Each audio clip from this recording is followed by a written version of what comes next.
लड़की ने हिम्मत जुटाकर एक लग्जरी कार को रोक लिया। वह तुरंत कार की खिड़की के पास दौड़ी और अरबपति से कहा कि वह उसकी सगी बेटी है। लेकिन अरबपति ने ठंडे स्वर में ड्राइवर से गाड़ी आगे बढ़ाने को कह दिया। यह देखकर कि वह सच में जाने वाला है, लड़की ने जल्दी से जमीन से एक पत्थर उठाया और कार के पीछे वाले शीशे पर दे मारा। शीशा तुरंत टूट गया और आखिरकार अरबपति का ध्यान उसकी तरफ गया। लेकिन इससे पहले कि वह कार से बाहर निकल पाता, लड़की थकान से बेहोश होकर गिर पड़ी। जब लड़की की आंख खुली तो उसने खुद को अरबपति के घर में पाया। पितृत्व परीक्षण की रिपोर्ट आ चुकी थी और वह सच में उसकी बेटी निकली। लड़की ने बताया कि वह बचपन से अनाथालय में पली बढ़ी थी। बाद में उसे गोद लिया गया, लेकिन उसके दत्तक माता पिता ने कभी उसके साथ अच्छा व्यवहार नहीं किया। इसके बाद वह घुटनों के बल बैठ गई और अरबपति से उसे घर से न निकालने की विनती करने लगी। अरबपति ने उसका हाथ हटाया, खड़ा हुआ और बिना कुछ कहे वहां से चला गया। लड़की को लगा कि अब उसे निकाल दिया जाएगा, लेकिन तभी कुछ नौकर उसके कमरे में आए और उसे नए कपड़े पहनाने लगे। तब लड़की को समझ आया कि अरबपति ने चुपचाप उसे वहां रहने की अनुमति दे दी है। रात के खाने के दौरान लड़की ने गिलास उठाकर कहा कि जब वह पैसे कमाएगी तो उसका एहसान जरूर चुकाएगी। तभी अचानक उसकी हथेली में तेज दर्द उठा और उसने तुरंत गिलास नीचे रख दिया। अरबपति ने तुरंत नोटिस किया कि कुछ गड़बड़ है। उसने पूछा कि उसके दाहिने हाथ को क्या हुआ। लड़की डर के कारण जवाब देने से हिचकिचाने लगी। असल में उसका हाथ उसकी दत्तक बहन की वजह से घायल हुआ था। उसकी दत्तक बहन ने जानबूझकर एक फोटो फ्रेम तोड़ दिया था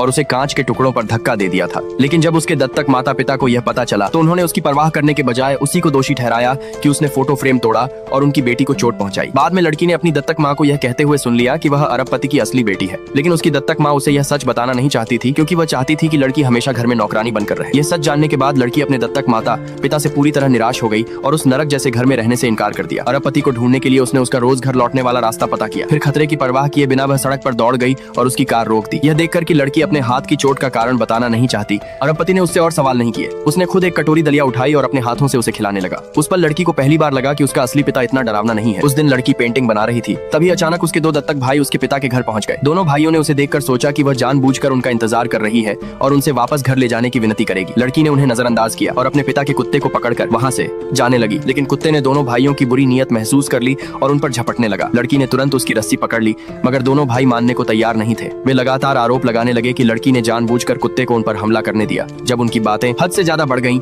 तो लड़की ने खुद को रोकना छोड़ दिया और कुत्ते को आदेश दे दिया कि जाकर उन्हें काटे। यह सुनते ही दोनों डरकर वहां से भाग गए। उस शाम अरबपति लड़की को उसके हाथ का इलाज कराने अस्पताल ले गया। जब वह डॉक्टर से इलाज के बारे में बात कर रहा था, तभी लड़की ने देखा कि उसका दत्तक पिता और दोनों भाई भी अस्पताल में मौजूद हैं। दत्तक पिता ने उसे देखते ही जोर जोर से डांटना शुरू कर दिया। उसने आरोप लगाया कि लड़की एहसान फरामोश है और उसने दोनों भाइयों को घायल कर दिया। तीनों मिलकर उसे बुरा भला कहने लगे और उसे बहुत बड़ी खलनायिका बताने लगे। जब लड़की खुद को रोने से रोक नहीं पाई, तब अरबपति ने चुपचाप उसे एक रुमाल थमा दिया। दत्तक पिता ने तभी अरबपति को पहचान लिया। मुसीबत के डर से वह तुरंत लड़की को वापस घर ले जाने की कोशिश करने लगा, लेकिन अरबपति ने उसे वहीं रोक दिया और सबके सामने ऐलान कर दिया कि लड़की उसकी बेटी है। यह सुनकर दत्तक पिता पूरी तरह स्तब्ध रह गया।